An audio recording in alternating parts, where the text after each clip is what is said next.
All right, hi guys. Want to welcome you to episode 1 of Becoming Apex, where we bring on the extraordinary to see what makes them extraordinary. Myself, along with my business partner and friend Edgar Franco, will bring on our guests to see what made them become Apex.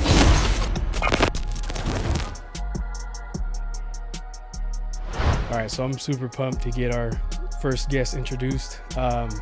This man has worked with over 500 celebrities, influencers, big brands. He's spent over $75 million in celebrity marketing, and that's just the tip of the iceberg. This guy keeps doing things that surprises me every time. He knows how to find trends and capitalize on them, and I think that's one of the key things that sets him apart from everyone else, especially like from all the top names that I've researched. People know him as @money, his IG handle. I know him as Branden Hampton. What's up, Branden? What's going down, guys? Hey, man. Thank you for coming out here, dude. Yeah, we really appreciate it. of course. Yeah, I'm happy to do it. Yeah, thanks for coming on. I know you made the trek all the way back, all the way from Texas. Yep. So, well, not specifically for this, but thank you for being here. How to capitalize on that. So we're glad to have you. So yeah, tell us a little bit about yourself. Yeah, I mean, I started out in selling cell phones in the middle of a mall, and it was just my summer job.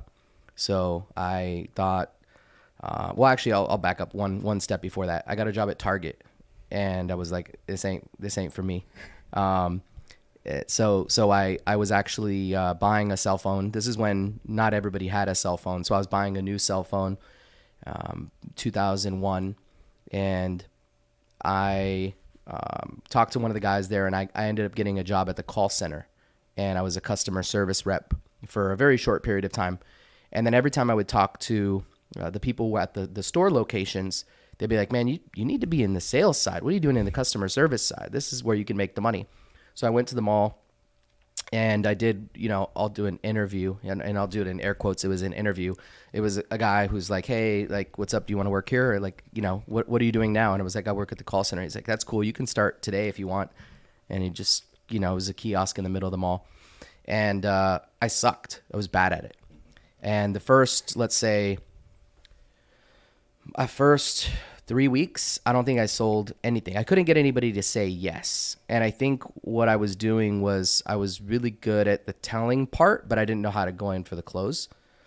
And so I just started watching other people and how they would get them from the transition of this is the information, and then trying to figure out how to get them to say yes from that point.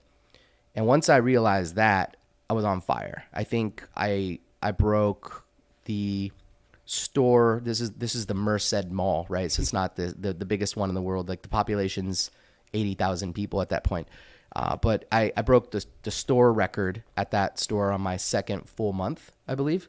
The highest anybody had ever sold was like they did 70 activations in a month, and I did like 76. And then the next month I did 95, and the next month I did 115. And then it was like compounding from there. So that's where I got my sort of start on the sales side.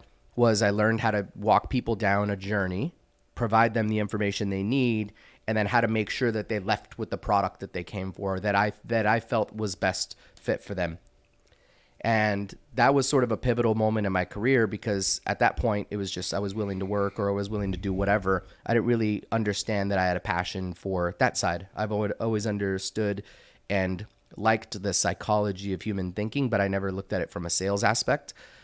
Naturally, after that was done, I had probably a 4 or 5 year run doing the cell phone thing. Well, I went on to be the manager of that store within a couple months. And then I went on to be a regional manager. I think I was the youngest regional manager that company had. How old were you? 21 maybe. And I had probably 6 or 7 stores, and they moved me to the biggest markets as well. So I moved to the Bay Area, and I was running one of the largest stores in the entire company, which was the Ceremony Mall that was in like South San Francisco. I was running that, and then I eventually moved to Southern California, and I ran the Inland Empire area, which is like Ontario. I think it's the biggest mall in the U.S. on Ontario, Galleria, Tyler. So these are some of the Riverside and that whole area. So I moved around a little bit just because I was young at that time, and I didn't, they offered me good money to do it. But I enjoyed the sales aspect way more than I enjoyed the managerial aspect. Most of the other regional managers, they would do, hiring and firing, and they were more like HR representatives more than anything. But I would actually go out onto the sales floor, and I would just travel from location to location that I was the regional manager from, and I was still out earning commission, selling on the floor as a regional manager. So the only thing that I looked at differently was I just get a different title and I get a bigger base pay, but I'm still out getting the same commission as everybody else. And I was a lot of teaching at that point, sales training side. When I ended up leaving there, I worked at a company called AmeriQuest Mortgage back in the day. Nice, yeah. That was the ultimate hustle, because I didn't know this at the time, but I think it was like an unspoken rule that you didn't hire anybody who knew what they were doing. Like if I knew anything about mortgages, I would have never worked there. I would have never sold what we were selling. I would have never been able to even convince people to buy what I was selling, but I didn't know any better. So I would assume this is pre-2008, right? Where you can get a mortgage with pretty much having a pulse, right? Oh, yeah. I mean, I think 2005 maybe I started working there. Okay. And I worked there all the way up until 2008. Oh, nice. Okay. So you saw the house of cards. Well, so what they did, so they had a minimum loan amount of $60,000, and that's because you can't earn a significant amount of fees on loans that are smaller. That was the first thing, looking back as sort of a red flag. But when I think about the deals that I sold, and again, this is me not knowing the mortgage industry. So you come out as a kid and who's selling cell phones, and they're like, hey, you should do this, but instead of a phone, it's a house. You can earn more commission. So I'm like, great. And I remember one specific deal that now sticks out like a sore thumb, because I'm typing in the information. We don't have a bunch of different lenders. AmeriQuest was a private bank, right? Yeah. So they did all of the housing of the loans themselves. They weren't selling them. They weren't brokering them. And the system just priced something up. You had a little bit of flexibility. So if maybe somebody qualified for a 6.5, it would let you go to 6.75. You earn higher fees, or you could let them go down to 6.25, and then you make less on the fee side. But the points that they charged were egregious. I'm talking about 800 credit score, 70% cash out refinance, 4 points. Wow, yeah. On a $400,000 loan. I heard about that. Yeah. And it's just like they could have gone at this time, and I didn't know. So you just go to Bank of America, they'll charge you half of a point and $500 processing fee, and instead people are paying $28,000 in fees. It's like wild. Yeah. So I sold there. Same thing. So this one actually, there's a fun interview process. I went and he's like, we're not hiring right now. And I was like, well, I heard from a friend of mine how much money they're making working here. I want to work here. I don't care if you're not hiring. And he was like, well, we don't have another desk and we don't have another phone. I said, how about the conference room? And he's like, well, how about we put you on the list, and then whenever we have an opening, you'll be first in line. And I was like, but I really want to work here, though. I'm willing to work out of the conference room. And the guy said, see that guy over there in the corner? His name is Sean, okay? He sells more loans than anybody out in here. He said, if you go up to him and tell him that you want to work here and that you're coming for him, then we'll let you work out of the conference room. Challenge accepted. So I didn't even walk all the way to his desk. I stood at the door. I said, hey, Sean, I said, I'm starting here. I'm going to be working out of the conference room. But I said, but I'm going to be sitting in your desk in like 3 months. And the guy let me have a job. And I was 21, 22 at this point. And I started, and same thing happened though. So I got real cocky on the cell phone side because I was having good success, and I knew exactly what that customer journey looked like. I knew what objections they were going to give. It's the same every time. I knew what things were important. I knew what things weren't important, and I would hit it head on. So rewind a second for cell phones. You're talking about interest rates and fees for mortgages, okay? For real estate agents, it's what percentage of commission am I paying you? What do I have to pay for out of pocket? What's the closing time? Like, those are your common objections. So in cell phones, I learned that it was the activation fee. For whatever reason, again, real estate people are paying $28,000 of fees to do a no cash out refi. And with cell phones, it was the $36 activation fee. Every carrier had it. Everybody charged it no matter what you did. If you got a new phone or if you got a brand new plan, you paid a $35 activation fee. So when they would sign up, When people would come up to me, they say, "What are your plans?" And then other salespeople, what they would do is they were scared to talk about that. They were hoping that it never came up. So I would say, this it was Singular Wireless at the time, which eventually became AT&T. So I would say, I'm going to show you the plans. These are all from Singular Wireless, the home of the $36 activation fee. People are like, "What are you talking about?" I'm like, "Yeah, all you do is you only pay $36. You sign up for any of these plans you want. How many minutes do you need?" And then now they're told about it, but they forgot. So it's like hitting that head on, and then I didn't have any objections. It was just a matter of what phone you want and what plan you want. I also took a page out of, this was before the iPhone, but out of, Steve Jobs' playbook, later found out what he did was he came out with the black iPhone and the white iPhone. And he said, because if you do all these different colors, people are going to have too many choices. And if they have too many choices, they're going to want to think about it. So what I would do is I would pick the top selling 2 phones that we had, and I would bring them out, and I would say, people like this one for this reason, this one for this reason. We had 6 or 7 options, but I wouldn't give people 6 or 7 options because anytime you did, they would walk away and want to think about it and have family meetings and all this other stuff. And I'm like, don't worry about those. These are the only 2 you need to worry about. This one's a flip. This one's not. Which one do you like? Oh, I like flip. Great. This is your phone then. No, there's no options. There's nothing to think about. Which is totally true, especially like in mortgage. I know sometimes we give people too much options, right? And it's just kind of like they're more confused. And at the beginning, I used to think, well, I want to just kind of lay it all out, right? And I feel like at the end of the conversation, they're like, wait, what? Yeah. I didn't even get the first thing. So it's kind of like narrowing it down to what's best for the client and then letting them choose from there, but not overdoing it, right? Yeah, it's what the customer needs if they're to be sold is clarity. Yeah. And if you have 8 options or 10 options, they're not going to have any clarity. They're going to just have a bunch of information that they think that they need to decode before they make a decision. Mm-hmm. So if you're presenting them with the mortgage or you're presenting them with the home, you don't want to go like, I never understood why a realtor would go out and show 8 properties in a day, because those 8 properties are going to be so different from each other. It's like, hey, I actually found 18 that fit your criteria. I removed these 11 because they didn't fit this criteria. This one is in a too low of a price range. This one's in too high of a price range. I found 4 houses that are perfect for you. Yeah. And now you're eliminating all the guesswork. So cell phones are no different. Doing mortgages and loans are no different. But it's just about hitting those objections head on and being able to figure out. Well, when I started selling mortgages, back to that story, I didn't know what the objections were, and I didn't know what to expect, and I didn't know how high our fees were because I didn't know what I didn't know.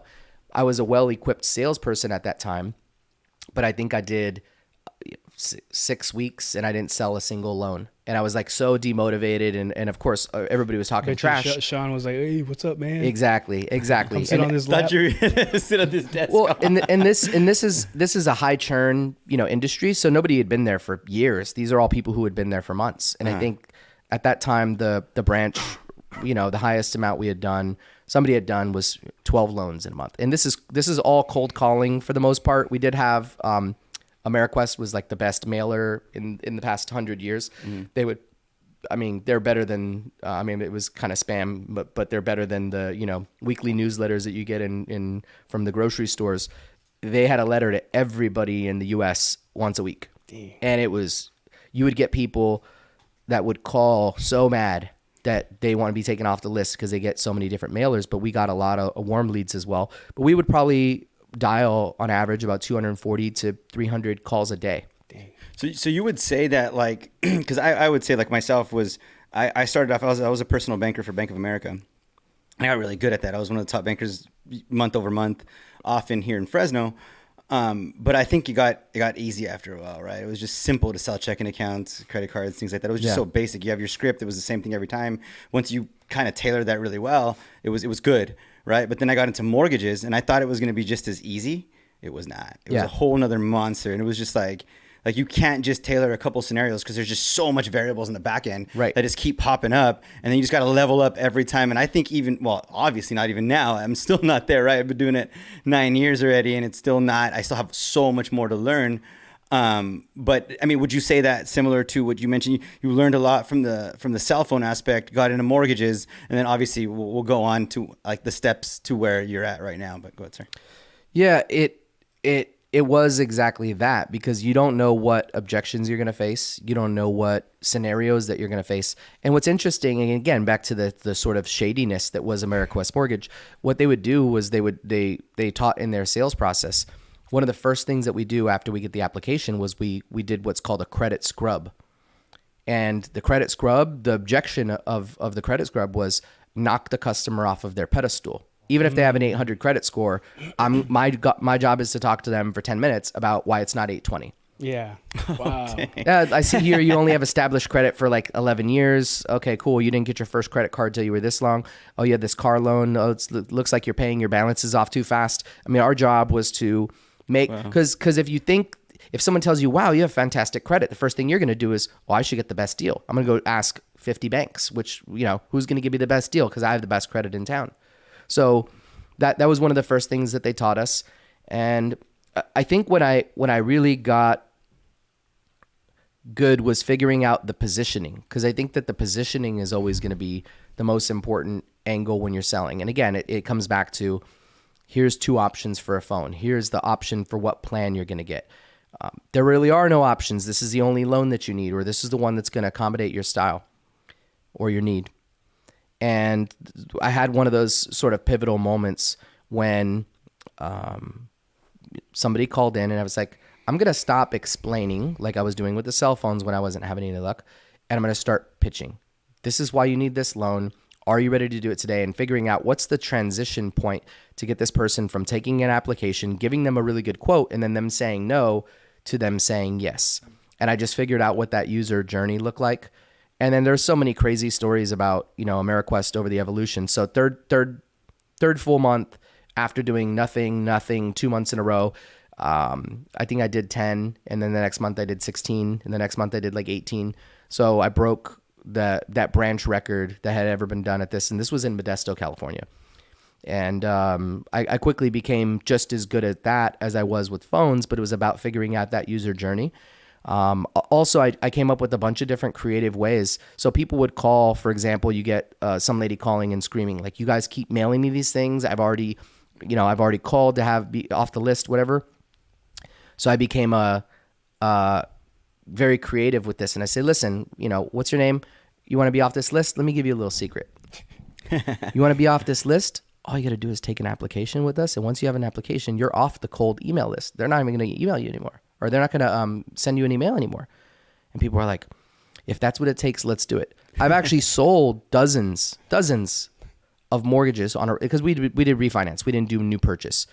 I did dozens off of applications where people just wanted to put an application to get off of our mailer list. Shut it up. Hey, by the way, do you want that Yeah, boat? I said, well, yeah, no, exactly. And that's what it was at that time, because you would have people work at the grocery store who had $300,000 of new equity because the market was just so hot. These are people buying in areas that where they're commuting to the Bay Area, Manteca, Los Banos, these types of areas. There were houses that they bought for $100,000 that are worth $450 now. And I'm like, hey, I know you want to be off this list. I'm just going to put this in front of you real quick. What about if we paid off all your credit cards, gave you $30,000 cash out for a boat? You're right next to lake whatever, aren't you? And then boom, and then your mortgage payment goes down. And they're like, wait, what? And this is people who wanted to be off the list that were, they cost 100 times before we got to the application. And it was just a different way of looking at things. And again, real estate was so hot at the time, so people were open to it. We would do a lot of cold calling, again, up to 300 calls a day sometimes.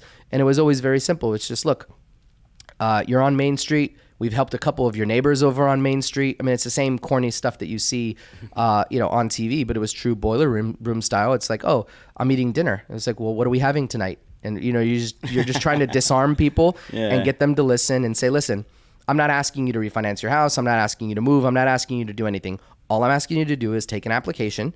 After you take the application, you take the information with you and you think about it.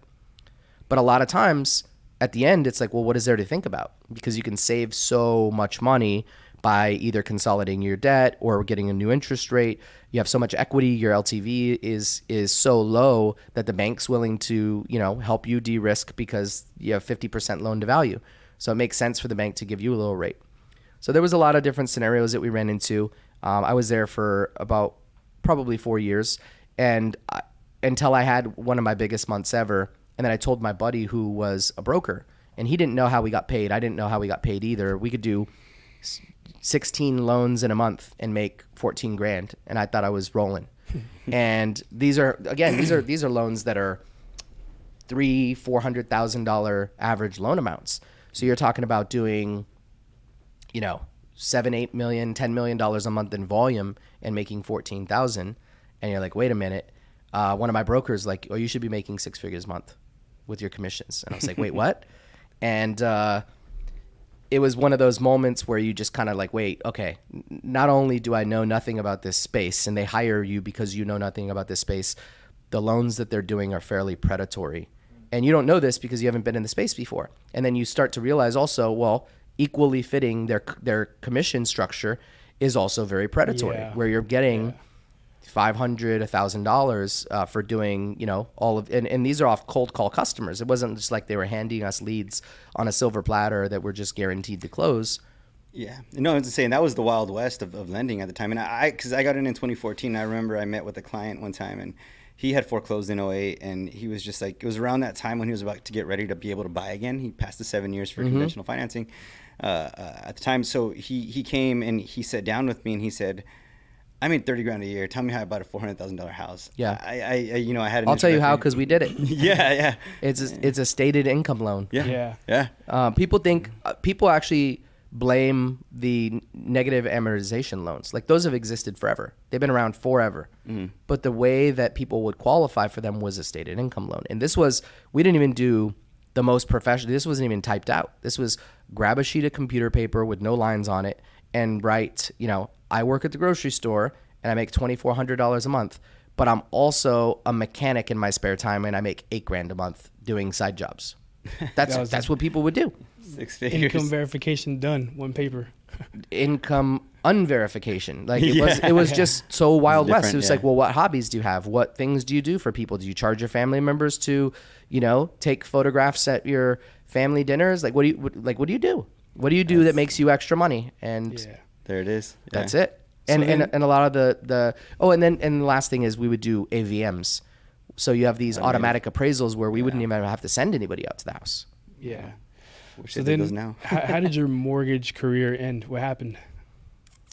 I think I started to realize like how bad that the product was that I was selling at the same time that I realized that the comp structure was so bad around what we were selling.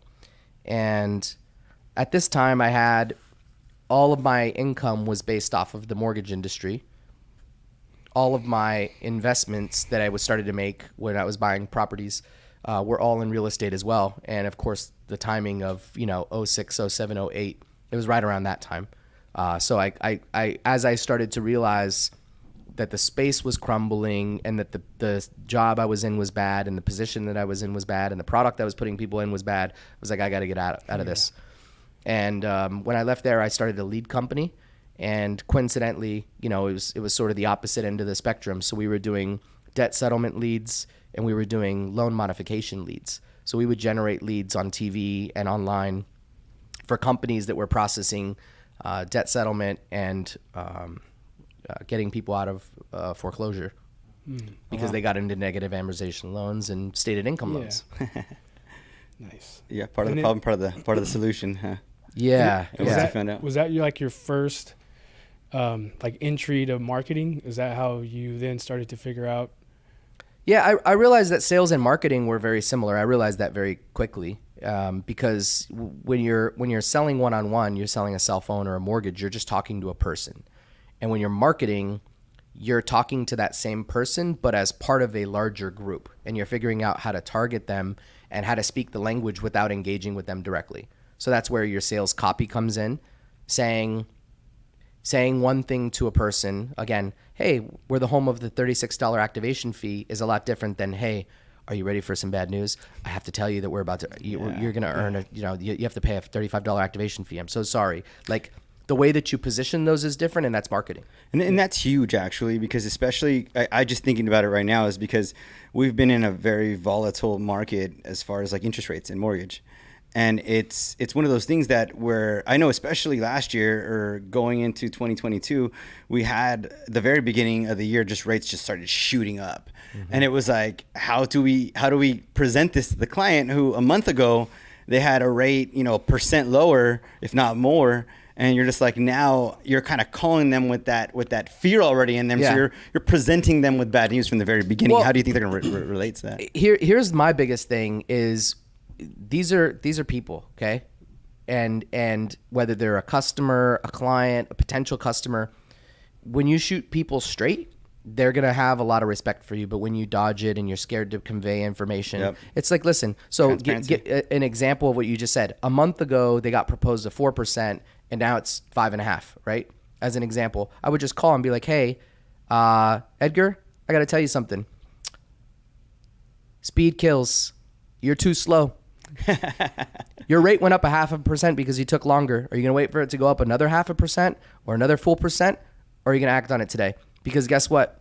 You had this right in front of you. Here's the proposal. I'm going to send you over this copy in a frame. You were offered a 4% and you didn't take it. Now it's at 5.5%. You don't have to do it still. If you change your mind, that's fine. But it's probably going to go up again. If you're going to hate it at 5.5%, you're really going to hate it at 7%. You should do it now. Or if you're just going to live in the past and say, I almost had a 4% one time, and that becomes your entire identity, and you stop getting invited to Christmas dinner because they know you're just going to talk about the 4% rate that you almost had. That's up to you. But what people are not used to, especially from people who could be considered salespeople, car dealerships, cell phones, mortgages, real estate, they're not really used to getting the truth, and they're not used to somebody poking them a little bit as just a normal human, the same way that you would like shoot the shit with your friends and talk trash or, whatever. Again, you're not doing it in a rude or odd way. In fact, they might be caught off guard and be like, okay, there's a human element to this, which is like, I almost had a 4%. I didn't jump because I was hesitant. Maybe I thought I was going to get a 3.5, but now I'm at 5.5 and this person's willing to tell me the truth. And I think when you're actually, it's like when you're willing to lose the sale over a truth, not because of ego or because of other weird human elements that can come to it, but when you're willing to be like brutally honest with the customer and knowing that if they walk away, you're completely okay with it. That's really where the ability to perform well and also build a circle of influence around the client base that you have, because most people aren't doing that. And it's the same thing. Last thing I'll say. Same thing that I do with the celebrity and the influencer space. I don't walk up to people and I'm like, oh my gosh, you're this celebrity, you're that. What do you need? What can I do for you? Like, these are just people. Yeah. Customers, celebrities, they're all, the thing is when you're a customer and you're shopping for a mortgage, everybody's treating you like royalty. You're not royalty. I wanted to bring up this example I just heard you say on the call a couple of days ago about a celebrity farting in the morning, or like, do you remember what I'm talking about? Yeah. It's like, that when people are like, oh yeah, I'm scared, like I'm gonna meet this celebrity, or I'm nervous, or I'm like whatever. I'm just like, this person just farted right before they walked in the room, like just like you did. Like, it's just like you have to remind yourself that there's a human element to all of these people, and most of them, especially let's say you're shopping for a mortgage and you talk to 10 companies. Everybody's going to be stuffy. Everybody's going to be professional. Everybody's going to wear an outfit that they don't wear for this customer. They're going to talk how they don't talk in real life to this customer. And then if one person does, that person might not even have the best deal. Be like, oh shit, you're a real person. Like, the guy just put a suit on, and like I saw him last week and he was like standing on the club table holding a bottle of Grey Goose. Like, this is like an act that this person's putting on. I'll give you an example of that. I was playing in a celebrity poker tournament. And at my table was a client of mine, which is Kim Kardashian. She's at my table, and she doesn't know how to play poker. She asked a question. She said, oh, in this scenario, can I do this thing? And somebody at the table said, you're Kim Kardashian. You can do whatever you want. And I just thought, oh, my God, that's not only is that so cringy, but her who's sitting at the table trying to actually play poker, how do you think that made her feel? Like, oh, another idiot, or like a fanboy, or like whatever. So I grabbed her chips because she was sitting directly across from me. I grabbed her chips and I said, no, you can't do that. And I pushed them back. And she just said, thank you. Like, that's it. Yeah. She was a normal person asking, you know, it's like, imagine you walk into Starbucks and you're like, hey, where's the restroom? And they're like, you can piss on the floor if you want. It's like, no, I just want to know where the bathroom is. Here. That was the equivalent. Yeah. That was the equipment. Yeah. She asked a question and she just wanted an answer. And then somebody was like, you're Kim, you can do whatever you want. And it's like, well, if you're treating a customer that way, how much cringe or eye rolling do you think that they're going to do if it's a couple when they get in the car and be like, why was he talking like that? That's not even how a normal person talks. Versus you show up and you're just like, hey, this is the best that we could do for you based on where you're at, or these are your options and that's what you're stuck with. Do it now, do it later. It's up to you. You just, again, you have to be authentic and transparent with the customer. You have to be more real and make it feel like a real human interaction, because that's what most people are looking for. They don't want to get hair gel on their hand when they go shake the car salesman's hand. Right? Yeah. And I know, because I've heard of people that like to be very vague, right? I've even had realtors reach out to me and say, hey, did you go over the payment? Did you go over the cash to close? Because this other person didn't. They saw they had the money. They saw they could afford it, but they didn't tell them. They just said, go shop, and let them get excited by the home. But then they get into the home, or they find the home, and then they're just like, that's way more than I wanted to spend, you know? So what I've done is just transparent, regardless if it sounds high to me, it sounds high to, it's transparency, because they know what to expect. So once it comes, they already know. There's no worry. It's already been presented. Then the house was the closer, right? Most, like, anything that salespeople are scared to tell customers, if you just tell it to the customer with confidence, 100 times out of 100, not even 99, but let's just say 99 for the sake of argument, 99 times out of 100, it's never going to be a problem. You can make it a problem, right?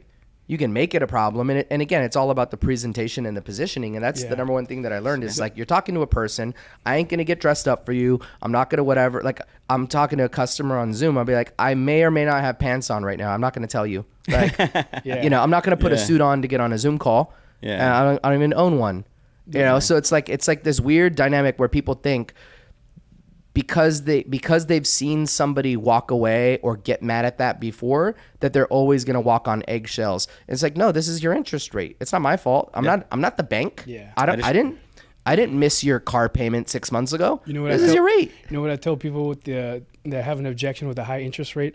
I said, what do you do when you go to Disneyland and you want to cut the line? You pay a fast pass, right? Yeah. Higher interest rate is basically a fast pass to getting your offer accepted, because there's a lot of other buyers waiting for rates to drop. What happens when rates drop? Everybody else is going to be putting offers on that same property. And then there you go, missing out, overbidding, over asking, and then you missed the boat again. Yeah. So, like, pick your poison, you know? Like, what do you want? Competition, higher priced home, or just suck it up right now? Rates are going to come down. That's a solution to this short-term problem. Let's just get after it. And a lot of my buyers have been getting after it, and then they're happy with the decision, because now we've seen prices of homes keep going up. So, like, that hesitation of the consumer is the expert's fault if they haven't made a decision. And that's where I come in as the expert, which I've learned from you guys, from you too. Like, dude, these objections are minimal. Like, let's just really focus on the issue here. It's like, you need a home, and if you're going to keep paying rent's going to keep going up. There's no stopping that. So it's just like, figure it out. Well, I mean, what I would do too, because we did a lot of refis, is you have to also kind of reason with the person as well, because they're going to get caught up on details like an interest rate, which might not actually be that important. And when I say that, what I mean is, if you have somebody who has a $200,000 mortgage and they're doing a refi, and they say, well, I really want to get a 6%, and because it's at 6.9, that's almost 7. It's like, well, let me show you what the payment would be at 6%, and let me show what it to you is with your rate, which is 6.9%. It actually comes out to like $100 difference. Yep. So just the sound. Let me ask you a question. How many mortgage payments have you made? What do you mean? Well, I had my house for 10 years. Okay, so you made 120 mortgage payments. How many of them did you write your interest rate on? You don't write your interest rate on any of them. It sits in a desk drawer collecting dust, and you fought tooth and nail to get that specific interest rate. But what you're stuck with at the end of every month is the payment. Yeah. You have to make the payment. You're writing the dollar amount. So let's get you comfortable with the dollar amount. So as an example, if you're getting this mortgage and I told you your payment is going to be $5 a month, but your interest rate is 40%, what would you say? I would be like, well, that's crazy. I'm not going to pay a 40% interest rate. Or would you say, yeah, I love that. It's a $5 a month payment. Well, there's only one that you have to do, and I don't pay my bills in percentages. I pay them in dollars. So let's get you comfortable with the actual payment amount, because that's what you're going to be dealing with every single first. And then the beauty of that as well is, let's say that you can tolerate it. Everybody's going to wish it was lower. If we get you a $1,500 payment, you wish it was $1,300. If we get you a $2,800 payment, you wish it was $2,100. Yep. But here's the good news. The good news is, after we negotiate the interest rate for you, which creates this payment, you're comfortable with the payment. That's the first step. The second thing is, interest rates are always going to drop. We don't know if it's in 2 years or 20, but it's eventually going to drop, and then you can get your lower interest rate, which will give you an even lower payment than you have now. Facts. So that's the conversation that you have with people, is like, don't get caught up on the wrong details. Don't get obsessed with a certain property. Don't get obsessed over your interest rate. Look at the cold hard facts and be like, at the end of the day, you get a stack of 100 different pages that you need to sign, and the only thing that matters on that is what's your monthly payment. Yeah. Exactly. So I wanted to go back to your story, man, because there's a lot of meat on that bone. Because you mentioned Kim Kardashian earlier.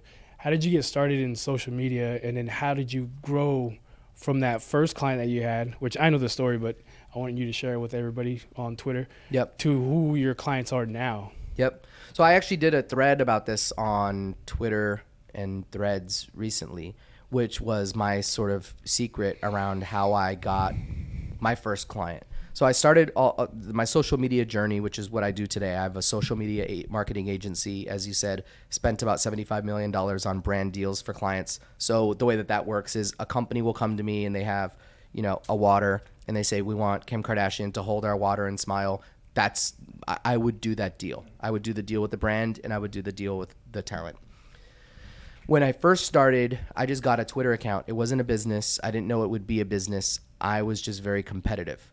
And I saw that there was random people on the internet that were not celebrities, that were not companies, that had followers. And it's like, that person has 1,000 people that look at everything they say. That person has 2,000 people that look at everything they say. This is before the word influencer. So I just started tweeting all the time. And I was just doing posts about anything and everything to try to get attention on my page. And it took me about a year, and I was one of the first people on the entire internet to get 100,000 followers that was not a celebrity and was not a brand. And that was through Twitter? That was through Twitter. Okay. Yeah. So I started in 2008. When Twitter opened, I got an account. This was before Instagram. This is before Facebook had pages. This was just early Twitter. And again, it took me about anywhere between 12 and 18 months, and I got 100,000 followers. So at this time, you had celebrity, Ashton Kutcher, for example. He was the first person to hit 1 million followers on Twitter, and he did a race with CNN, which was a brand, to do 1 million followers on Twitter. Who's going to get to 1 million first, Ashton Kutcher or CNN? And at this time, there was no random person that lived down the street from you that has millions of followers. It was just, you followed 200 people, and then those 200 people that you know in real life follow you back, and that's it.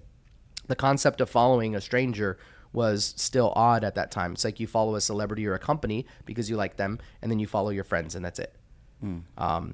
So I went on to build 100,000 followers on that page, and then I realized at that time how the algorithm worked and what the systems in place were to help things go viral or prevent them from going viral. So it took me over a year to get 100,000 followers, and then over the next few years, I grew about 36 million followers across all of my channels. So I started to realize... What channels were those? So what I realized was when people were paying me, because at this time I was doing like comedy stuff. Okay. So I was doing really off-color comedy, like the most aggressive, like shit that you could ever possibly say. I was saying it. And so if you think about, old school George Lopez, old school Chris Rock, old school Dave Chappelle, I was tweeting that stuff. But it was, you would have an event happen in the media. I would take that news that just came out, and then I would tweet something funny about it. That's it. And the reason I say that, I'll get back to your question of the other topics. A brand came to me, and they wanted to advertise. So the first money I ever made on social media was $100. And somebody said, if you post about our product, our company, we'll pay you $100. And at this time, I was posting what I'll just refer to it generically as offensive frat boy humor. Okay. This company that wanted to advertise with me was called Beer Belly.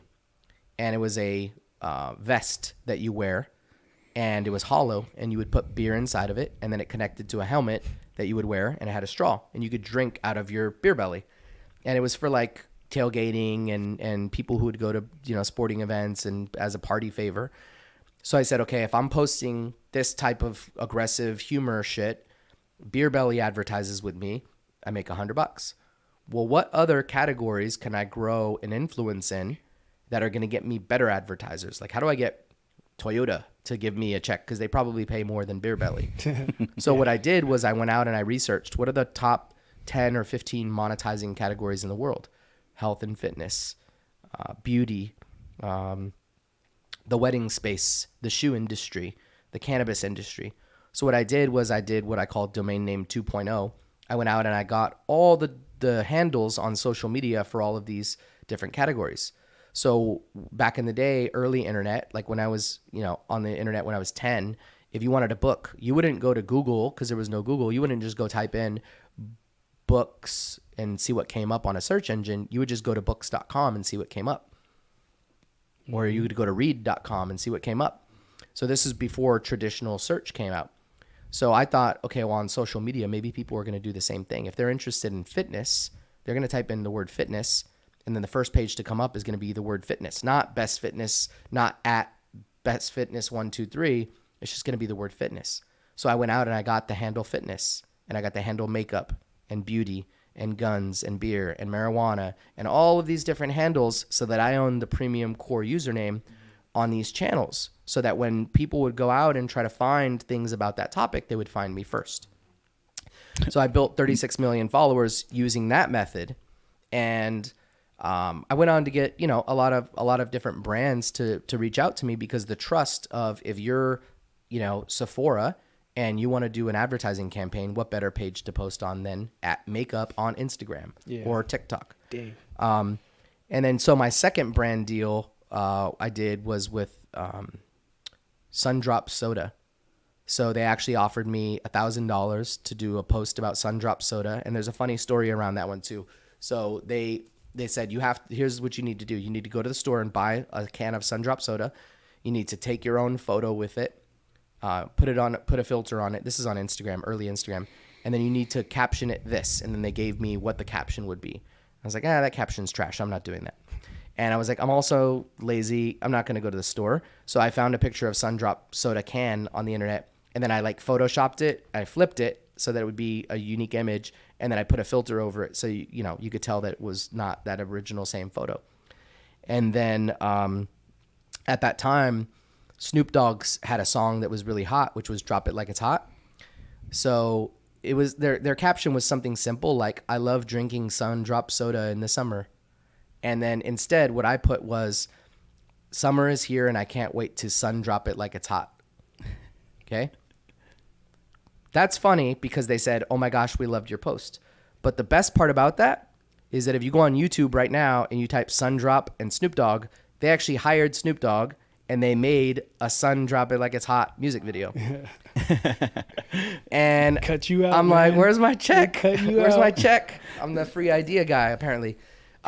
So anyways, I grew 36 million followers, and I started thinking, okay, well, if I'm really good at growing these accounts, I should just go out and I should do this for other people. I should do it for big brands. I should do it for celebrities, but nobody would hire me. So right now, your Instagram handle @money, right? Like, if you type in money, I mean, that's like the first thing that comes up, right? Like that. Usually, if you wanted to be like @money, you'd be like @money123, right? You have to add the extra because it's not available, right? Yeah. So is that one of the first ones that you kind of dealt with, or is it? Where did that come from, and why did that one become the one that became you in Instagram? Yeah. So I think that it wasn't the first one I got, but I came across it. So people registered these when the platform first starts. You go after the best names first, the short name, the name that's specific to an industry or a category. And I found someone that owned this, and I would negotiate these things all the time because I bought most of the handles that I had. I bought. There was a couple of them like fitness I got directly through the platform, weddings, beauty I got through the platform, but marijuana, for example, I had to buy. Money I had to buy. And so I found somebody that owned money, and I was like, that would be a cool handle to have personally. So I want to maybe use that as my personal. And I reached out to the person and they said, it's not for sale. I have no price.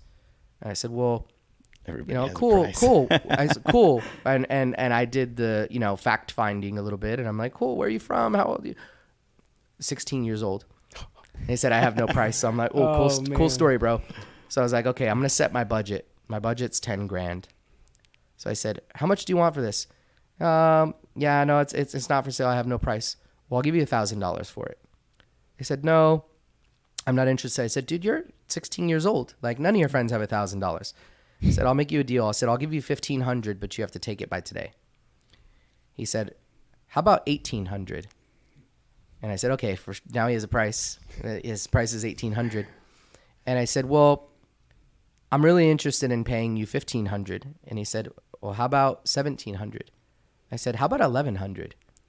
He said, well, why are you going down? You already offered me $1,500. I said, well, if you can keep going up, why can't I keep going down? And he's like, well, hold on.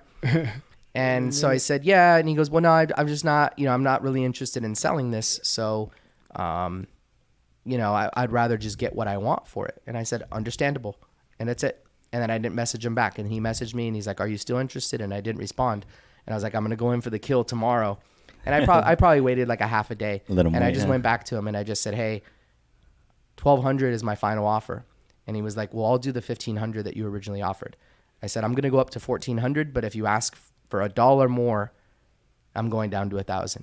And then I ended up buying it for $1,400. Some negotiating. Yeah. There. But it was like, it was a game. Like I liked the actual process of making a deal more than I like, you know, I don't like doing paperwork and I don't like, you know, doing things like that. You know, whether I was doing mortgages or phones or building Twitter accounts, like I just want more followers than everybody else. I just want to close the deal. Once the customer says yes, I'm like, cool, here's so-and-so. They're going to do your paperwork. And then I'm going to move on to the next one and sell that. But when I started to build this huge network, again, I tried to go out and get brands and companies and products and people to let me do their social media. And I had this credibility because I had the largest following on the entire planet of social media accounts that one person owned. And they were like, well, but you've never done it for a brand and you never done it for a celebrity. You never done it for whoever. Good point. And I kept fighting that uphill battle. And I finally thought, okay, if I go get one client, then nobody can point to me and be like, you don't have any clients. I just got to figure out who's their first client. So a buddy of mine introduced me and my old business partner at this time to Paris Hilton's manager. And they said they're looking for a social media manager. And I was like, we have to win this account. And that's what you guys told her to make that tape, huh? Yeah, exactly. I was like, here's my advice to you. You have a video camera? So they were getting quotes, you know, $8,000 a month for management, $10,000 a month for management, $30,000 a month for management. And I just said, well, why don't we just do it for free for like a year? We'll just do it for free. And then you leave that meeting. And when people ask you, who are your clients? You say, well, we have Paris Hilton. And at that time, she was more popular than the Kardashians. She was more popular than a lot of other people. She was one of the most popular influencers on the planet at that time. So what you have to realize, and this is sort of where it comes down, when you see, you know, I'm going to use a funny example. There's like barbers and there's jewelers and there's people that are tied to the rap game. Okay. Barbers that get paid $1,000 for a single haircut. Barbers that get on flights to go cut people's hair, right? DJ Khaled flies a guy from LA to go cut his hair. You'll pay him $2,000 plus his travel to go cut his hair. And he didn't even, I mean, he's a buzz cut, like, right? So, but you get this credibility. And then what is that guy, when somebody else hires him now, it's like, well, I'm not paying, you know, you could pay $50 for a haircut or $75, but he could charge $500. Why? Because he's DJ Khaled's barber. Yeah. He's Chris Brown's barber, right? Yeah. Or I got Drake's jeweler or whatever. Well, that person now has this association where if you're, oh my gosh, we have an interview tomorrow to hire a social media guy. That's Paris Hilton's social media manager. Yeah. Well, that your clout and your price and your edification just went up, because what happens is you have somebody like Paris Hilton who's established where she's at. Well, everybody that's below her on the totem pole, popularity, of fame, of followers, Didn't use that. they're looking up and they're saying, if you're good enough for Paris Hilton, you're good enough for me because I'm not at that level yet. So what that did was it provided instant credibility to anybody that wasn't Paris Hilton's size. So we went off and we got a bunch of other different clients. Like we had Common and we had Paul Walker and we had a bunch of different people that would come under our management, social media management roster. So one thing I wanted to point out, because Edgar had mentioned a little funny story. I wanted to talk about it with, who was it? Cat Williams and Dave Chappelle. Oh, didn't you have a Twitter account? Like Yeah. Dave Chappelle was just posting funny stuff all the time. Thought that was hilarious. I wanted to share that story. Yeah. That's probably, out of all the cool stuff that's on my resume, the number one thing that's at the top of my resume in my mind is that Dave Chappelle called me hilarious. So, yeah. Yeah, because when I seen that clip of him talking about his Twitter account, beefing with Cat Williams' Twitter account, and they didn't even have a Twitter. Yeah. That was you beefing with the... Yeah. So funny. So long story short of that one, because I could talk about that one for a while, but a buddy of mine actually from Fresno, when I first was blowing up on social media, he just said, hey, I have this handle if you want it. I don't know what to do with it, but I registered it. The same way that I would register my handles, fitness or whatever. He got Dave Chappelle's name. No underscore, no dots, no misspellings, just Dave Chappelle. So he gave it to me, and of course I did what any logical, crazy person would do, is I said, official account of Dave Chappelle in the bio, and I put Dave Chappelle's picture, and I just started tweeting stuff that I thought it would be funny if Dave Chappelle said, and that included roasting celebrities, talking shit, putting jokes out, the same way that I did on my personal account. I was doing that as Dave Chappelle, and eventually, again, it took me over a year to grow 100,000 followers on my personal page, but this is when I learned the importance of voice on social media. It's even though you're not hearing him, it's way funnier. The same jokes that I would make up, I was posting on Dave Chappelle's page. These are original things that I wrote, and they would be 10 times funnier. More retweets, more engagements, more favorites. So it took me over a year to get 100K on my account. I got 400,000 followers on Dave Chappelle in 2 months. Dang. And everybody thought it was Dave Chappelle. And I get celebrities DMing me, and I would get all these people, and I just never broke character. It was always Dave Chappelle. And That's so funny. Long story short, there was another guy that I worked with in the space, and he had the name Cat Williams. And I would just feed him stuff all the time. Hey, post this. You should post this. And I said, well, why don't we do this beef? I post this, and then you say this back, and then we say this back, and then we say this back. So I was playing both sides. And we had, at this time, Media Takeout was one of the biggest sites on the internet. It was like celebrity, TMZ for, black culture, mostly World Star Hip Hop, same sort of vibe. Media Takeout, World Star. It was on, Big Boy's Neighborhood, like everything that you could possibly imagine who would cover this was covering it online. And you could even still go find a lot of the content on there. But yeah, I started beef with a bunch of different people, not just Cat Williams, but as Dave Chappelle. And it was getting a lot of attention. I think the highest it grew within 6 months, maybe, because this went on for a little while, but not too long before they caught on. But I grew about 800,000 followers on Dave Chappelle's account. And at that time, the most famous person on Twitter by far was Justin Bieber. And anytime anybody would tweet about something, I was getting probably double the engagement that Justin Bieber was. Wow. And it was just operating that account, correctly. But yeah, eventually they ended up swooping the name and they gave it to Dave and whatever. So I haven't actually, this was 10, 12 years ago. I haven't had the opportunity to meet Dave yet and talk to him about this, but he did talk about it on Jimmy Fallon, and he said whoever managed it was hilarious. And I know that, I was just at his show in Dallas and I was front row. I was looking him in the eye, like, I want to talk to you afterwards. But no, I just know that it'll come eventually, because he's probably one of the only people that I don't have in my network that I can't get to, or I haven't, made a concerted effort to get to. So tell us a little bit about that. I know you were talking about kind of like the rise and how it kind of came out, right? Because one of the concepts of our show is what makes people extraordinary, right? Where you think about the traditional career, right? You want to go to college to become an accountant, right? Which, no disrespect to accountant, it's a great career, but it's your just what you see is more, I would say, ordinary, right? Yeah. So we want to see as the extraordinary. So obviously what you do is not ordinary, right? There's a lot of cool twists and turns throughout your journey. What would you say got you to where you're at, and what is it exactly that you do now? Sure. So I would say resourcefulness is probably my biggest asset. I don't think I've ever said, I don't know how to do that, and I don't think we can get that done. And most of my clients now, and I'll get into what I'm doing now, I always joke and say this, is that I'm either people's first phone call because they know I can help, or I'm their 11th phone call because they don't know who else can. So when people go down this path of solving problems for their business, because that's what I'm helping people do now, is they'll run into an issue. It could be the most random solution that they need or problem that they have, and I'll help them figure out.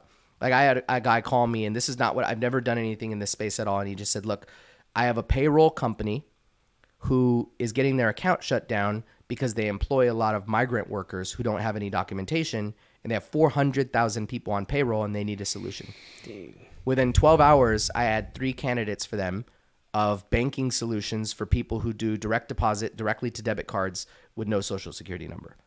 That's not a space that I'm in. I'm not in the fintech space, but I found them a solution right away. So sometimes people will call me and be like, I need to figure out how to get in touch with this particular person, and I'll do it. And that's just me being resourceful, is figuring out like, how do I get it done? Not do I know how to get this done already? So I would say that resourcefulness is number 1, and then persistence is number 2. Like I've sent more emails than anybody on the planet with the words, hey, just following up. To that real quick, when I was selling mortgages, when I was selling cell phones, when I've sold anything, what I realized a long time ago is sometimes I read a text message and I forget to respond. Sometimes I'll open an email and I'll say I'll get back to that. My kid asks me something and I get distracted and I forget what I'm doing.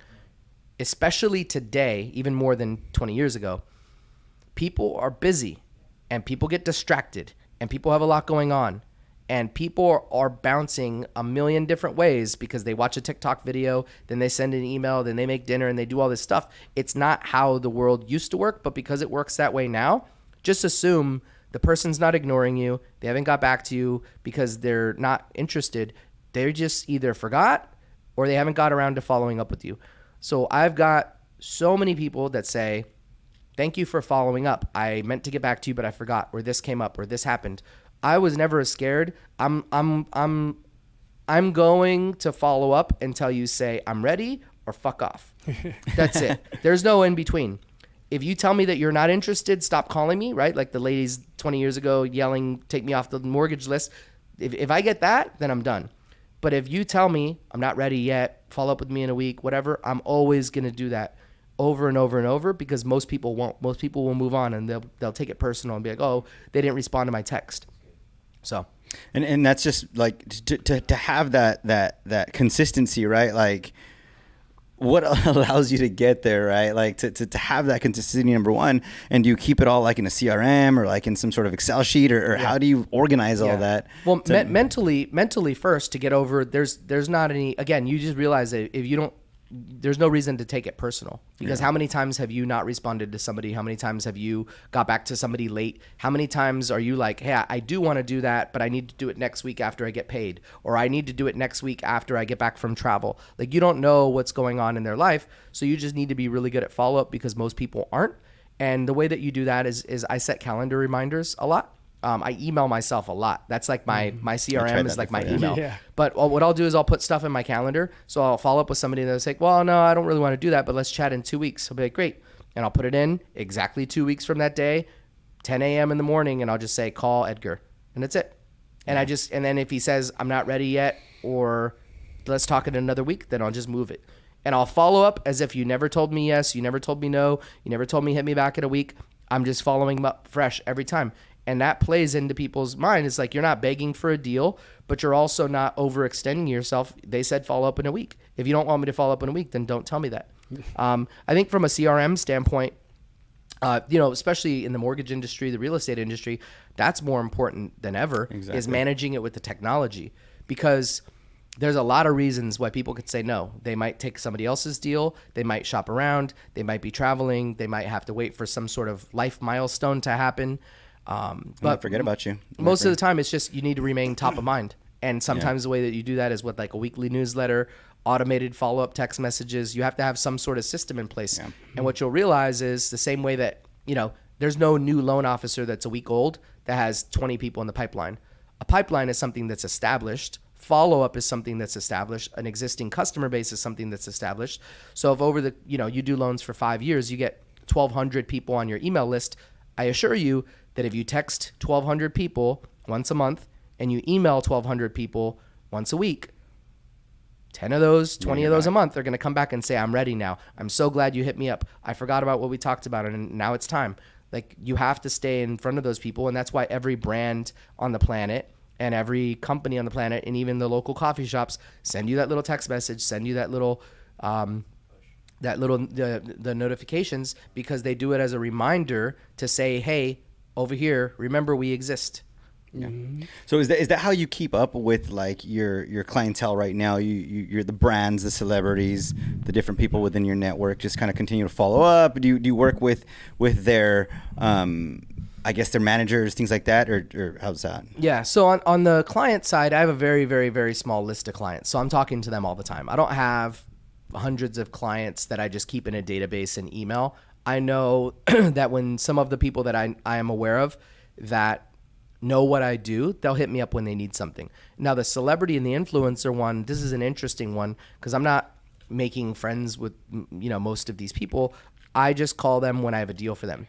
And that's one thing that I try to stick to is when I'm doing business with these people, especially at the highest level, is I want them to associate that when they hear from me, not only is it a positive experience, but it's probably going to be a paycheck. Money. Yeah, exactly. Money. Yeah. There you go. So, and one thing that I never deviate from too is that human element, right? I've never asked a celebrity or an influencer, hey, can you say what's up to my nephew? It's his birthday. I don't do any of that stuff. Let's take a selfie. Like, I do have photos or videos with people just in certain scenarios, but I don't ever do that and make it an awkward scenario that they're used to of like everybody wants a photo, everybody wants a video. It's usually there's going to be a purpose or some sort of objective behind it. But not playing into that game of like, hey, I'm just checking in to see how you are. I don't do that. It's like I say, if I call and I ask you for anything ever, it's not going to be a favor. It's going to be for your wire information so that I can pay you for a deal. That's it. And I would assume because they are who they are, time is money, right? Yeah. Like, time is money. Oh, for sure. So. And they don't want to be bothered. I don't ever call people and be like, hey, I might have an opportunity for you. Like, I'll get the brand to commit and then wire me the money and it's sitting in my account before I call the talent and be like, I want to make you an offer. Because I also don't like making people offers if the brand might back out or if there's a variable that they can't control. So I always make sure that it's a sure thing. So that way they bank on me to be, reliable. And then when it comes to other follow-up, I mean, I'm posting on social media when I do stuff. I'll maybe post about a deal that I do or a big sort of monument. And what it'll do is it'll just kind of put out, I get for real Top estate line. and loans, same thing. Yeah. It's like just sold. So guess what? If you're considering selling your house or if you've thought about it and you see your agent on Instagram posting just sold over and over and over, that's probably going to remind you to call them. Or when you are ready, that's top of mind, who you're going to reach out to when you are ready to sell because they're the just sold guy over and over and over. So I was going to say, I mean, clearly you've been evolving since you started selling. I think you were selling CDs in school, right? Like in like middle school, Mm-hmm. you're like burning CDs for 18 hours. You get me arrested for copyright violation, but yeah. But I mean, you've always evolved. And where do you see yourself? Like, what's the next like step for you, or what are you evolving into, or like where do you see your career carrying you to? Yeah, I think the evolution is the same for a lot of people, or at least people who are entrepreneurial at least. So I think that, and you guys have been through this road before. So you start selling mortgages with AmeriQuest Mortgage and you're like, wait a minute, you're making how much and I'm making how much?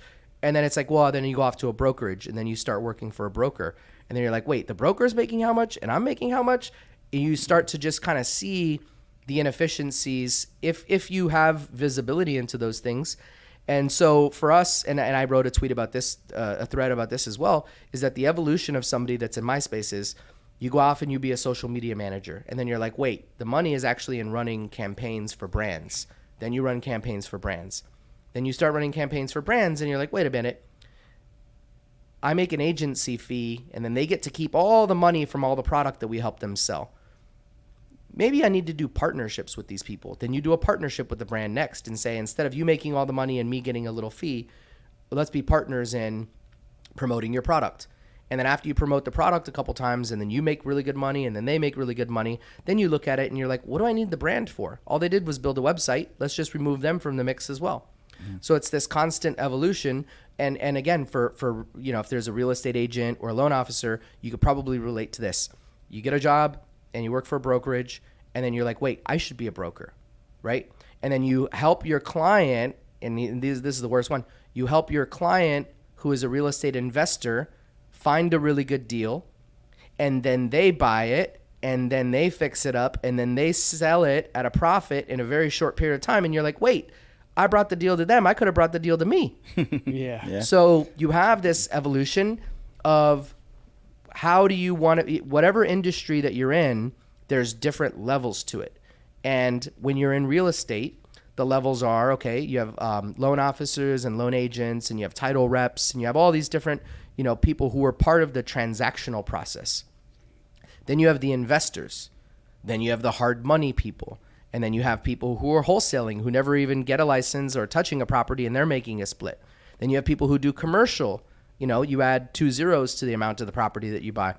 And then you have people who are going off and then they're buying commercial properties, or then they're going and they're doing syndicated deals. And you're like, wait a minute, somebody just did $100 million deal and they'd put none of their own money because they syndicated money from investors. It's just over time you realize more and more information about the spaces that you're in, and then you get to kind of pick and choose, what spot do I want to be in? Because some people don't want to go syndicate $100 million and deploy other people's money and have that sort of responsibility. It's too much pressure, or maybe they don't have the connectivity or the ability to do that.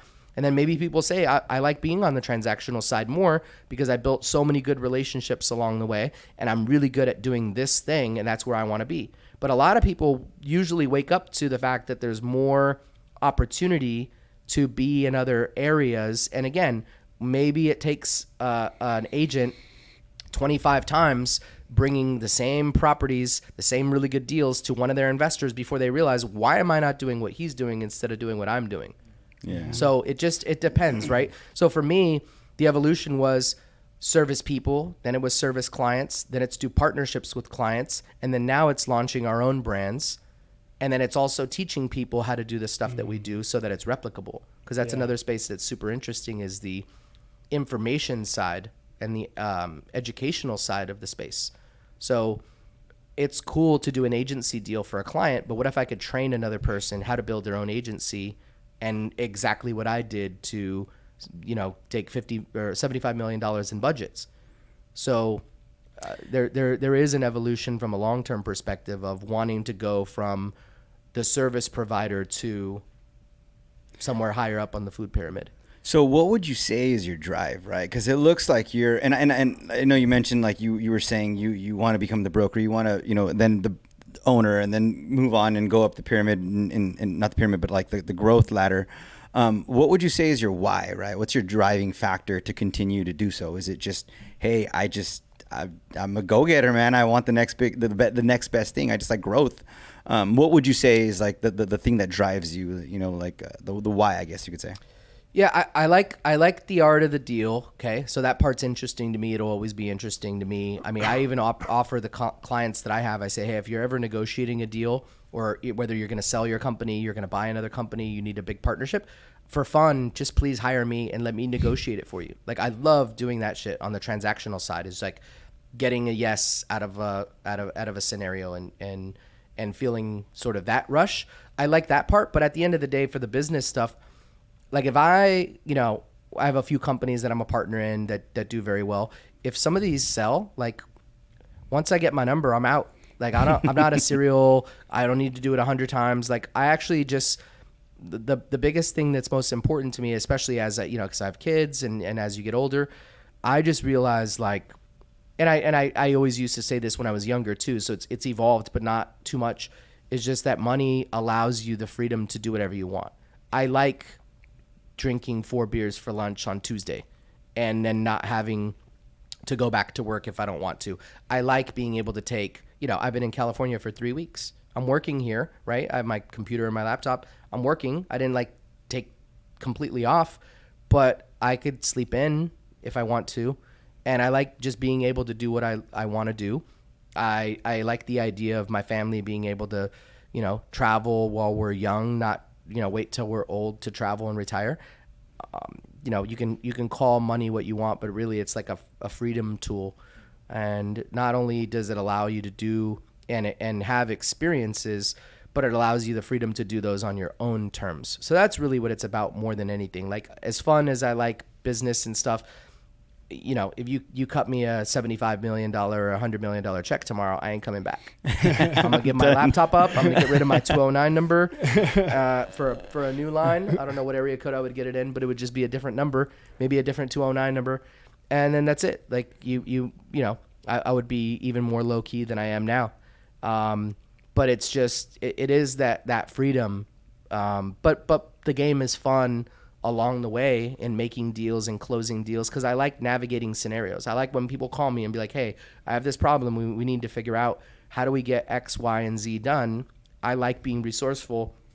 I like that. It's like adult puzzles, Yeah, and it's interesting because, just like you broke into that celebrity, I guess, network market, I guess, it's similar to that realtor that wants to break into like that $1 million listing market, right? That high-end luxury market. Yeah. It's one of those. So obviously hearing your story, there was a different, it was one of those things that it's like when opportunity meets luck and grabbing the bull by the horns and being smart and just running with it, right? Because if you had one aspect of it, it wouldn't work, right?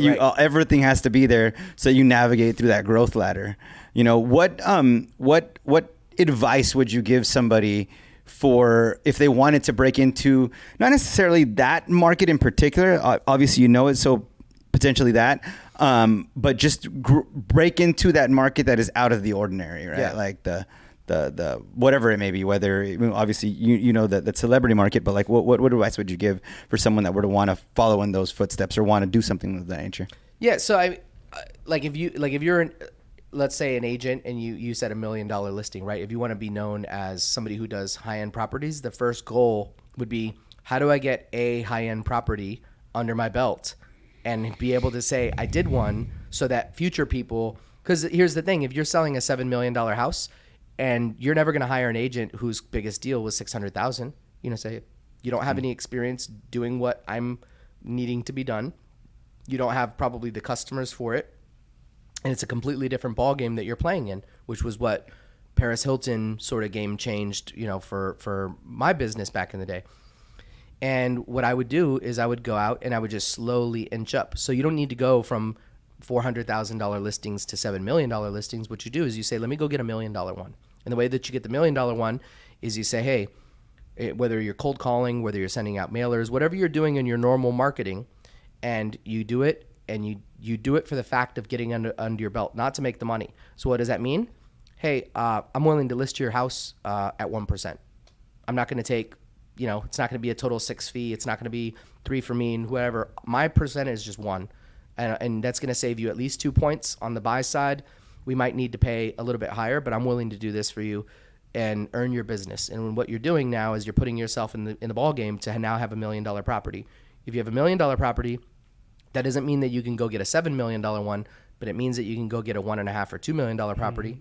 And then if you do the $2 million property under those same terms, you're still going to make good money, because 1% of those is probably around 3% of one that's a third the price. But at the same time, what you're doing is you're getting those deals under your belt and you're getting the experience to break out into that market. Another thing that is commonly overlooked is just how you position yourself, right? How you position yourself. When you talk about $1 million listing, I immediately think of Josh Altman.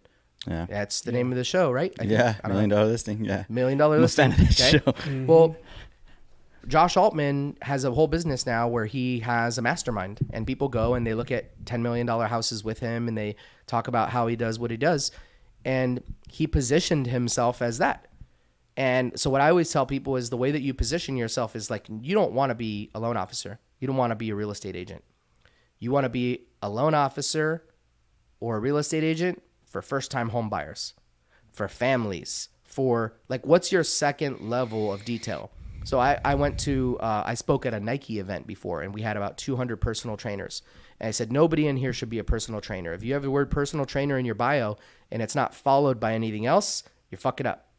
You got to be a personal trainer to new moms, personal trainer to CEOs and busy executives, personal trainer to celebrities and stars. Because when you cut DJ Khaled's hair, now you're doing all the other celebrities, and they all pay you more for whatever reason. They want to pay $2,000 for a haircut. Great. Well, now you could charge that premium price. If you're a busy executive and CEO personal trainer, guess what? Not only are people who fit that criteria going to find you, but you can also charge more because you have a very specific premium service that you're offering. So when you're doing real estate, you don't just want to be an agent. You want to be known for a thing. And it's like, if you're a first-time home buyer, you have to go to this person because that's their whole brand. At first-time home buyer agent, like that's your positioning. So I always say to have two levels to the presentation of your personal brand and the way that you position yourself to the market, because then people are going to say, you're not just any agent, you're the agent for first-time home buyers or for new families or for whatever it is. You have to figure out what your angle is. And I love that you say that, because even talking to you this entire time, it was like, who am I on money, right? Like it's because it's so broad. It could be anything, right? It's just bringing deals together. Like, as opposed to being like, I am a mortgage broker. Like, right. That's who I am. That's it, right? End of the day, that's it. As opposed to, like you mentioned, like you can be general, and it opens you up to so much more and so much more opportunity. Yeah. And everybody has a specialty. Everybody has a specialty, but most people don't even brand themselves as their specialty. Mm-hmm. Right? So if your specific thing is like, you know, when people get turned down from other places, they always come to me, right? So that you have to position yourself as that, because people who fit into that criteria are going to know that that's who I go to if I'm that person. So what would you say is your like title? I guess you could say, like what like if they were to say, hey, what does Branden Hampton do? Like who is he? Like they'll say, oh, because I know my friends, my buddy's a mortgage broker. You want to buy a house? This is the guy, right? Like, you know, with the financing, like, you know, Edgar's your boy, right? Like what, like this is my boy Branden. You know, what would you say is your, I guess you could say, title, if there is one, right? There's like, not, yeah. There's, see, well, stud. Yeah, even it's funny because like I say this often, but my wife should, like, if she meets somebody, she'll call me on speaker and be like, hey, you're on speaker. Tell them what you do. And she's like, I have no idea. I have become, I think, okay, so easiest thing is I'm a social media marketing guy because I have a social media marketing agency. But a lot of the stuff that I'm doing these days isn't around social media marketing. So I mean, generically, I've become a consultant. So people will call me to, you know, I'm a problem solver. I'm a networker. So if you want to get to a big celebrity or an influencer or even a big business owner, I mean, I've had, you know, I got a cool story where a really, really, really big, powerful movie and music executive needed to get a hold of, they wanted to get a hold of the CEO of Goldman Sachs. Okay. I don't know him, but I found his personal Gmail account and I got him to give me his personal cell phone number. And he probably makes $200 million a year as a CEO of Goldman Sachs. But it's like, that was a problem that I had to solve, and that somebody not necessarily put me in charge of, but gave me the challenge of being able to do so. So I don't know. It's interesting. I'm just like, I'm the plug. I mean, if anything, it's like if you don't know who to call or who to go to for a specific issue, people are calling me for that. And that's, again, that could be to get a celebrity deal done. That could be, do you know a guy who does X? Do you know a girl who's in this space? And the answer is usually yes, because that's been a big pivotal thing in my sort of growth as becoming the plug versus becoming whatever I was, is knowing all these different people or having access to all of these different people. Because at the end of the day, all of my network being put together and smushed together into these different deals is what makes it, what makes all of that possible. So, because I know, like, when we had first started, I was like, you know, he's gonna come on board, he's gonna be, or come on our pod, and he is. My brother was asking, and I told him, I was, oh, he's a social media influencer and celebrity brand broker. That was my that's kind of was what I kind of came up with as far as like a title, right? To kind of sum it down. To kind of, I know we've been kind of chatting for a good little while, but to kind of bring I guess things down to a closing, right? I think we're kind of cutting on time. I did just one last thing. I listened to one of your other podcasts, and I know there was a mention of working with a billionaire, Mark Cuban. I mean, Mark Cuban's a stud. Everybody, you know what I mean? Like what value or you had mentioned what if you could talk about it, right? Like what I guess relation, or what was that deal that was put together that created you to become him to potentially be one of your clients? Yeah. So no. So I haven't actually done anything with him. I did meet Mark. We had followed each other on social media before this, and I just randomly went to the W Hotel in LA, and he was sitting at the bar by himself, and we were chatting, and he was like, "Oh yeah, I have to leave in 30 minutes," and we may or may not have taken like 6 shots over the next few hours. I don't know. I don't remember. But no, I actually emailed him recently because I'm a partner in an online pharmacy, and it's called mens.com. So we have mens.com and womens.com, back to those core brand names. And he owns a pharmacy as well. And I had mentioned that I emailed him about potentially being a supplier of some of the medications that we buy because they have really good pricing. But yeah, I haven't done a deal with them before. Oh, okay. But just having access to be able to, and it's the same thing. You go online and you find somebody's email address, and I'm just going to email them cold. I think that's a big thing as well for me in my business in a lot of different ways. Is I'm the king of cold messages. I send cold DMs on Instagram, and I get a really high response rate. And I've had crazy stories come from just Instagram DMs. I send cold emails, and I've had crazy stuff come from that. So again, it's just being resourceful. I mean, I'll give everybody the tool right now. This is the super plug, Rocket Reach. This is the software that I use. You type in the name of a company and the title of the person. So you say, I want the CEO of whatever company, and they go on that, and it'll tell you who it is. It'll tell you their email address. And nice. I've used it to get some of the biggest connections that I have. And when you're trying to network and trying to work your way up, regardless of what's, if somebody owns an HVAC company, somebody's a real estate agent, somebody's in any position at all, and you say, I have to reach this person, or if I could reach this person, then this particular thing would happen. Go on Rocket Reach, type in the name of the person, copy and paste their LinkedIn profile, and 9 times out of 10, it'll give you their direct email address. Awesome. Personal and business. Nice. Yeah, so I think we've kind of come to the end of it. Is there anything else you'd like to I mean, you covered a lot, dude. I think we could keep here all day, bro. Yeah. One thing I always like talking about, or hearing you talk about, is talking about sales, generating opportunities when you think there's none. Just you don't have a mindset of scarcity. You have a mindset of abundance, and that's one thing I've learned from you as being your friend. Like, dude, there's no way that you're gonna, if you like you said already, you're a problem solver, dude, and that's one thing. I mean, you already touched base on all that stuff. I can't think of it. Yeah, well, I think too, going back to that, something we talked about the other day, which was that, when there's no inventory on the market and deals stop coming, it's not that the deals aren't there. It's just that the deals are pivoting in what the primary format of that market is at that time. And what I mean by that is that, well, if interest rates are really high, you're going to get less buyers, which means usually less sellers, or you're going to have the same number of sellers and they're just not going to move as quick. So you're not going to have any new inventory. So what does that opportunity present? Well, high interest rates presents an opportunity to probably go out and get a really good deal on investment properties. It presents a really good opportunity to keep an eye on people who have tax liens and mechanics liens and foreclosures. It's always the same speed of the market. So when you see the number of transactions drop by 40%, guess what that means?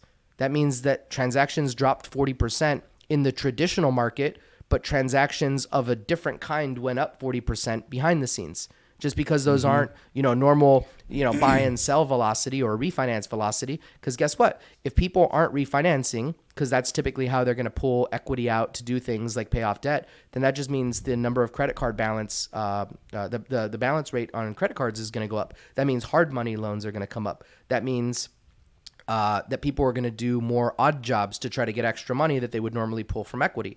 So there's a lot of things that are happening behind the scenes. And again, when interest rates do go up and the speed at which people are buying new homes goes down, that doesn't mean that everything comes to a standstill and people just stay home and cry in the corner. That just means a different type of deal is happening. And that's where people who do wholesaling win. That's where people who are investing into properties, out of state win. Something is happening. For every transaction that's lost in one market, it's gained in another market. The same way that if you make $1 in the stock market, somebody else lost $1 in the stock market. For every $100 that you make, somebody else lost $100. Or if you lost $100, somebody else gained $100. So the game doesn't stop; it just pivots, and it's just looking for those opportunities. So when you say there's a high interest rate, great. Interest rates are really high. Sounds like a really good time for you to sell this property. You don't have it listed right now because there's not a lot of buyers, but you could probably still call and do a lot of off-market deals because those people are only not trying to sell because interest rates are too high. They think buyers are going to turn down. Yeah, that's what we've been seeing a little bit. The market has shifted, and we're playing around at the house, looking at property radar, looking up certain things, generating leads just from that alone, just seeing creating a market. We got to find the potential clients and just reach out to them. But and that's one thing that I find very interesting, because I know that I have a good friend of mine who's a lender that's been doing it for a long time. Shout out Pablo Estrada. He's been in the industry since '08, right? And he stayed in it and is one of the top producers in this area. And I was like, how'd you do it during that time, right? Because at the time he was telling me, he's like, it used to be down here in Fresno, down Shaw, where all the mortgage companies were at, and they started shutting down. And he said ours was one of the few offices that stayed. And I was like, how did you stay? And the concept is like when markets turn like that, like there are people that are doing really, really well in it. Who are those people? What makes them them? Why did they get that success? And that feeds off of what you guys were talking about. Because they keep a straight face. They don't get overexcited and stay off track when the market's hot. And then they also don't go off track when the market is cold. Because you'll get a lot of people who get their license when the market's hot and then the market cools off. And all those people are like, oh, I'm going to go see what restaurant's hiring, right? It's another example. So just I would look at the real estate market like anything else. Other markets as well, same thing. I would look at the real estate market like eating, okay? Maybe Ruth's Chris is popping when the market's hot. But if Ruth's Chris is not popping, that doesn't mean people aren't eating. They're just cooking at home or they're going to Chick-fil-A, right? Yeah. So if the equivalent of Ruth's Chris being the market, if the market is hot, then Ruth's Chris is popping. If the market's not hot, where are people doing deals? Because they're still doing deals. They're still eating, but where are they getting the food from at that point? And it's going to be off-market deals. It's going to be cold calling. It's going to be hard money loans. It's going to be calling people who are in foreclosure. It's going to be short sales. The market is always going to do, there's a same baseline of deals that are being done every month. It's just on the front cover of the Wall Street Journal. Nope, they've never said the word wholesale before. They've never said the word house flip before. On the Wall Street Journal, they're just talking about the day-to-day rates of somebody who walks out of Bank of America with their suit and tie on. It's like, this is the rate that you would get if you applied today. And this is how many new home sales. But there's a lot of home sales. They're not all new home sales. They're not all purchases. They could be flips. They could be rehabs, short sales. There's still all these transactions happening. I would argue the same number of transactions happen every single month as an average baseline, again, but they're just not the same type of deals that are happening that they normally would. I would agree with that for sure.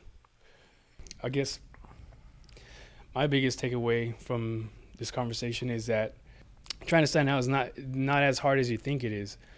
It's creating that two-layer, what did you call it, where it's like first-time home buyer or whatever. Yeah. So I think that for me to better brand myself, I'm going to focus something on that. And I've been really reluctant to market online for many years, even though I tell myself I'm going to do it. I'm going to post something today, and I don't do it.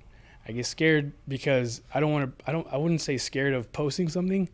I just don't want to start branding myself as a wrong thing. Yeah. And marry that idea. And well, you don't have to. I mean, I've worked with a lot of different people, and I had what did she do? I'm trying to remember what this girl did. She was like, yeah, I do fitness, but like I'm a dancer. Like I do ballet, and I don't want to like post the two. And I was like, well, they're kind of tied together. Like you have core strength and you have balance and you have like, you're in shape, whatever. I was like, if you were like a fitness influencer, but you were also a fighter pilot, then maybe you don't want to mix those two because the audience for them is so different. I mean, there was a girl that I worked with. She had 6 million followers and she did porn. Okay. And then she was like, oh, I want to become a fashion influencer. I was like, well, a fashion influencer, you're targeting women. You have 90% male audience that follow you now because of the space you're in. I don't think that's an appropriate rebrand, right? It's like you build yourself up as a vegan influencer, and then now you want to be an ambassador for Omaha Steaks. Like your audience might not vibe with it, right? I mean, for her, it was the other way. She was a carnivore. Yeah, exactly. Yeah. Going vegan. You're a professional meat eater, and that, but see, like, I don't think you could brand yourself in the wrong way. I mean, if you're doing loans and you're getting people approved, or people come to you who get turned down other places and you're making it happen, or you're known. I mean, you could even brand yourself. It doesn't have to be a specific type of loan. It could be, the guy who will close your loan in 11 days or less. Yeah. That's it. Like you're, the 2 weeks, 2 weeks in the weekend doesn't count, or like whatever. Like there's some cool branding around that. It's just like you're creating something that people know you for. I mean, a lot of speakers do it. So like there's this guy, I forgot his name, Greg something, but every time he speaks, he wears a red coat, and that's it. That's his thing. People just know him for that. So you see him coming from across the room, you're 1,000 people in the audience, and you see this little red dot traveling to the stage. You're like, oh, that must be Greg, because he has the same red suit on that he always wears. I think it's funny because I actually have one coming up, but I used to like to run Spartan races, and there's a guy there that he runs them in a suit. Mm-hmm. The older guy just runs them in a suit, and everybody sees him, and he's just like, "What the? That's his thing. He's running a Spartan race in a suit." People know who it is, and they even have the guy. Who's the guy? I think it's like the Lakers or whatever. He has like a lime, like the color of a tennis ball. It's like an Indian guy, but he has floor seats, and he always wears this bright tennis ball colored shirt. I forgot what team it was. I feel like it was the Lakers. But everybody that has like a really good brand is known for something, and it's better if you set that than other people setting it. Yeah. But most people that build a personal brand, when you look at it, they're positioning themselves in a way, and you may not have even paid attention to before. So next time you go follow an influencer or an expert of some sort, they're going to have some sort of branding that's tied to their personal brand that they sort of anchor themselves on, and you might not even know it. Mm-hmm. Yeah. Well, Branden, want to thank you for coming on with us, the pod.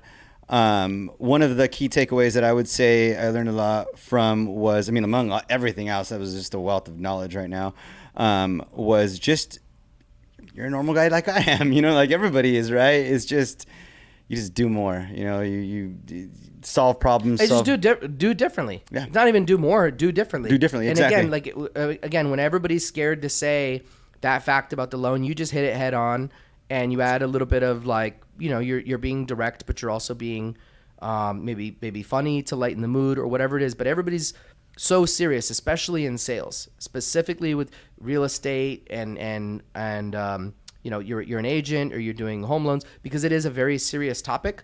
But that's your opportunity when you have 9 out of 10 other people that are being stuffy and they're not being charismatic and they're scared to say these things. It's just like, no.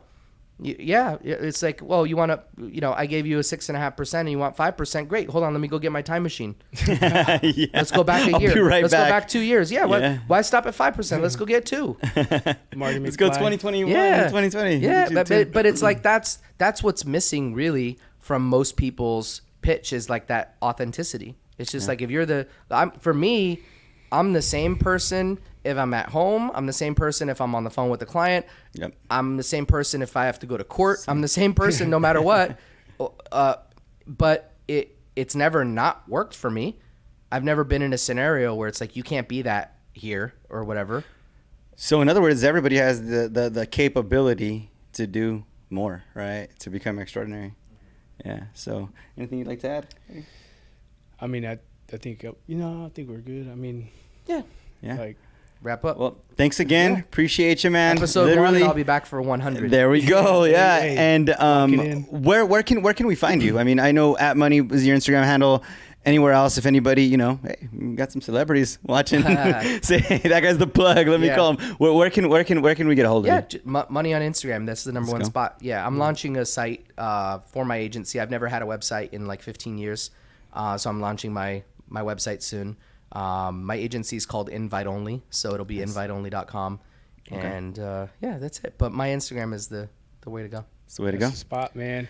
Right. Well, you heard it first. @money, the plug. Yeah, thank you guys for watching. If you have any questions, hit us up. And then follow @money. Don't forget about that. You'll be playing yourself if you don't. There we go. Thank you.